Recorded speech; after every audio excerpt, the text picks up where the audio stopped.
Haleluya, ni Machi pili 2026.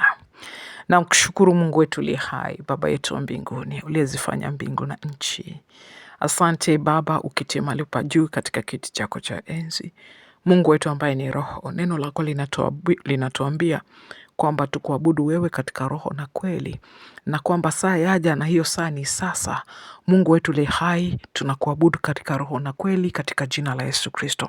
Asante kwa siku mpya, siku iliyotoka mikononi mwako. Umetupa kwa rehema, umetupa kwa neema, umetupa kwa wema na fadhili zako ambazo ni za milele. Tunakushukuru hata wakati huu tunapoingia kutafakari neno lako takatifu. Roho wako Mtakatifu yuko pamoja nasi, ambaye ni mwalimu wetu, kiongozi wetu na msaada wetu kuyaelewa maandiko na jinsi ambavyo Mungu unataka tuenende katika maisha haya na katika siku hizi za mwisho. Asante kwa uongozi wako katika jina la Yesu Kristo aliye Bwana na Mwokozi. Amina. Karibu katika tafakari ya neno la Mungu. Tafakari ya neno la Mungu inaandaliwa na mchungaji Chris. Iko kwenye Rhapsody ya uhakika au Rhapsody of Realities. Kama siku zote tunavyosema kwamba Rhapsody hizi ziko kuanzia tarehe mosi ya mwezi mpaka mwisho, kuanzia Januari mpaka Disemba. Ni miaka 25 sasa, huu ni mwaka wa 26. Atukuzwe Mungu Baba aliye hai. Watu wengi wamepona, watu wengi wamekuwa kiroho, watu wengi wamebarikiwa, watu wengi wengine wamefufuliwa kupitia Rhapsody. Matendo makuu ya Mungu Baba aliye hai. Sasa swala ni kwamba je, atakapokuja mwana wa Adamu ataikuta imani? Kwa maana nyingine, je, bado uko ndani ya Kristo Yesu ukiamini matendo makuu ya Mungu?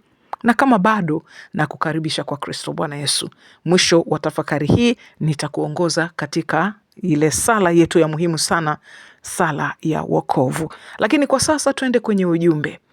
Ujumbe wetu unasema matokeo ya kazi ya neno ndani yako, au matokeo ya utendaji wa kazi ya neno ndani yako. Neno la msingi liko katika Wakolosai ile sura ya 1 mstari wa 27. Hapa neno linatuambia ambao Mungu alitaka kuwajulisha utajiri wa utukufu wa siri hii katika mataifa ulivyo, ambao ni Kristo ndani yenu, tumaini la utukufu. Haleluya.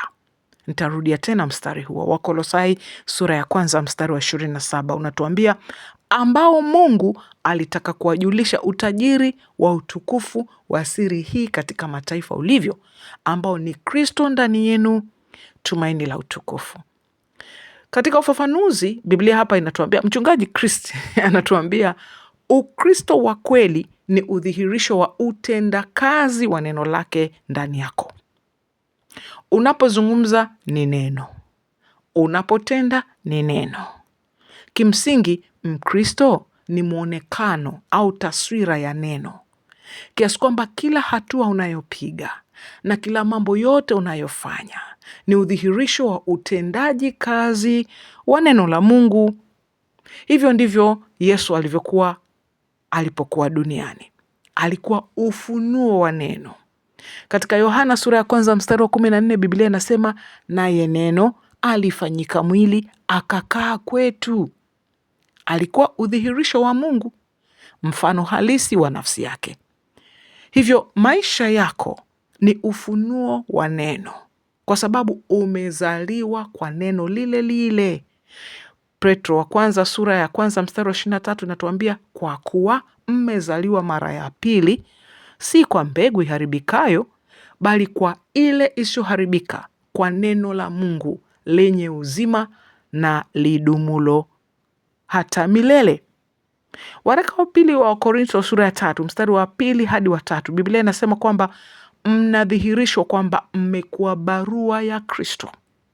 Inasema mnadhihirishwa kwamba mmekuwa barua ya Kristo tulioikatibu, iliyoandikwa si kwa wino, bali kwa Roho wa Mungu aliye hai. Haleluya. Si katika vibao vya mawe, bali katika vibao vya mioyo ya nyama. Barua ya Kristo ni neno la Kristo. Si ajabu sisi ni mng'ao wa utukufu wake, udhihirisho wa haki yake. Unapojitokeza, Kristo anajitokeza. Kama alivyo, ndivyo ulivyo wewe katika ulimwengu huu. Ukiangalia waraka wa 1 wa Yohana ile sura ya 4 mstari wa 17. unadhihirisha harufu ya maarifa, hekima, neema na nguvu zake kila mahali. Haleluya. Ukiangalia ile Wakorintho wa pili sura ya 2 mstari wa 14. Mungu atukuzwe.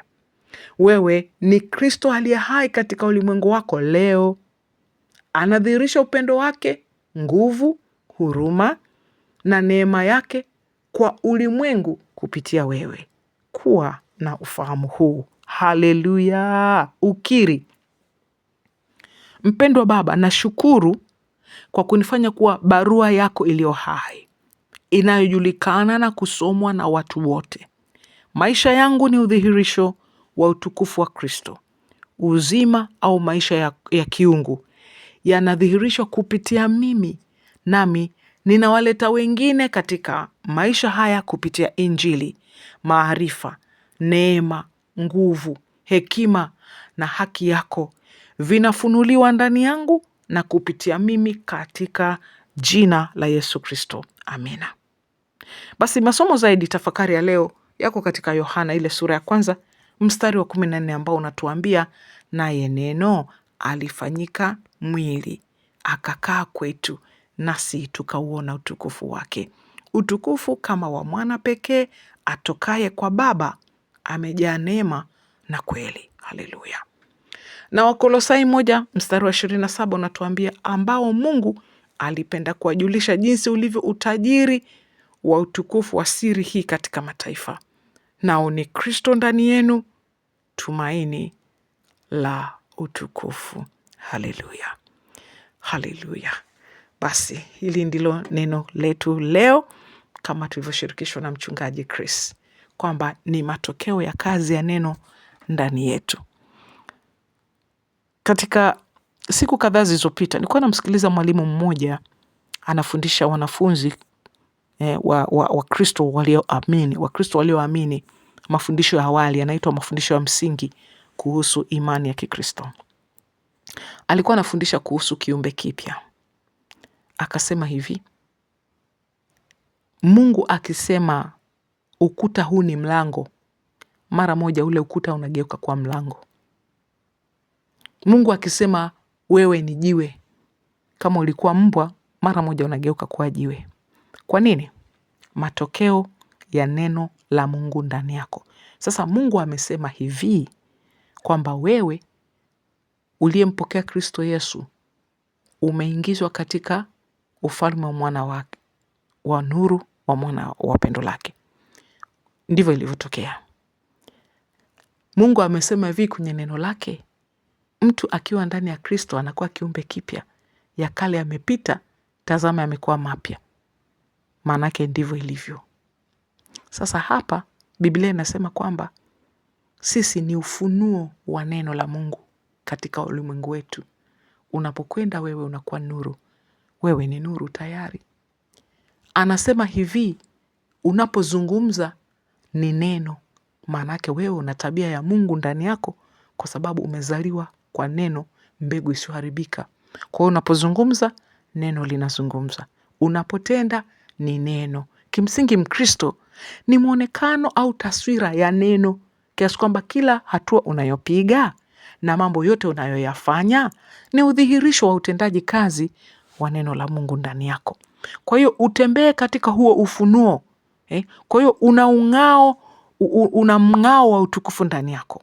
Unadhihirisha haki ya Mungu ndani yako. Kwa kila unapojitokeza, Kristo anajitokeza. Na Biblia inatuambia kama yeye Kristo alivyo huko juu mbinguni, ndivyo na sisi tulivyo hapa duniani. Kila tunapopita, harufu ya maarifa, hekima ya Mungu, neema na nguvu zake kila mahali vinadhihirika. Mungu atukuzwe kwa kweli. Kwa sisi ni Kristo ambaye tuko hai. Kristo tulio hai katika ulimwengu wetu leo. Na tunadhihirisha upendo wake, na nguvu yake, na huruma yake, na neema yake kwa ulimwengu kupitia sisi. Kwa hiyo Mungu anazungumza na ulimwengu kudhihirishia utukufu wake na hekima yake kupitia sisi. Ndio maana hapa katika neno letu la msingi anasema kwamba Mungu anataka kuwajulisha wanadamu na malaika na viumbe vyote katika azama hizi na zijazo utajiri wa utukufu wa siri ya Mungu kwa mataifa, yaani watu ambao si Wayahudi, ambao wamempokea Kristo Yesu, kwamba Kristo ndani yetu ni tumaini la utukufu. Haleluya!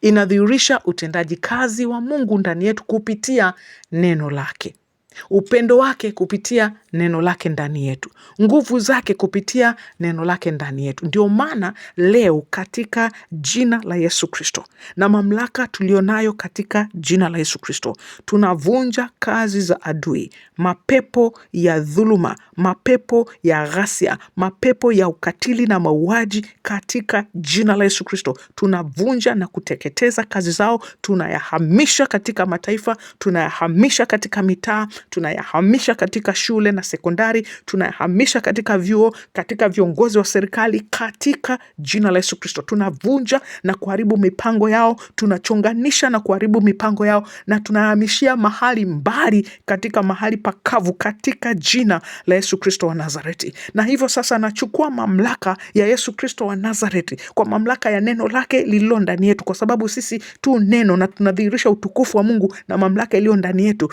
Katika jina la Yesu Kristo tunaamuru majeshi ya malaika watakatifu kushika doria kila mtaa, kushika doria kwenye mashule, kushika doria kwenye mitaa, kushika doria kwenye miji na majiji, katika mataifa na viongozi, katika jina la Yesu Kristo, ili kwamba kazi za utukufu wa Mungu Baba aliye hai zipate kuthibitika na kuonekana kila mahali walipo watoto, kila mahali waliko vijana, kila mahali ambako familia zipo, katika jina la Yesu Kristo ukuu wa Mungu Baba unathibitika, maana sisi ni neno la Kristo katika ulimwengu wetu, katika jina la Yesu Kristo aliye Bwana na Mwokozi wetu. Amina. Kwa nini nimeomba? Kwa sababu kila tunaposema ni neno, kila tunapojitokeza Kristo anajitokeza, na tunatangaza harufu ya maarifa, hekima na mamlaka katika jina la Yesu Kristo aliye Bwana. Haleluya. Naam, kama hujampa Bwana Yesu maisha yako, ninakukaribisha kwa Bwana. Karibu katika ufalme wa Mungu. Sema sala hii baada yangu. Sema: "O Bwana Mungu, nakuja kwako katika jina la Yesu. Ninaamini kwamba Yesu Kristo ni mwana wa Mungu aliye hai. Ninaamini kwamba Mungu alimfufua kutoka kwa wafu. Na kwa kinywa changu ninakiri hii leo kwamba Yesu Kristo ni Bwana wa maisha yangu kuanzia leo. Ninapokea kwa imani ondoleo la dhambi rohoni mwangu. Sasa hivi katika jina la Bwana Yesu ninapokea uzima wa milele ndani ya roho yangu. Nimezaliwa mara ya pili." Haleluya. Kama umesema sala hii, ubarikiwe na Bwana. Karibu katika familia ya watoto wa Mungu. Ninakuombea Roho Mtakatifu akutunza, ya kuimarisha, ya kuhifadhi na kukuza katika imani. Kama una maswali tuandikie alama kujumlisha 255 766 444 996. Mungu Baba aliye hai akubariki. Ladies and gentlemen, welcome to the channel. Please subscribe with notifications on.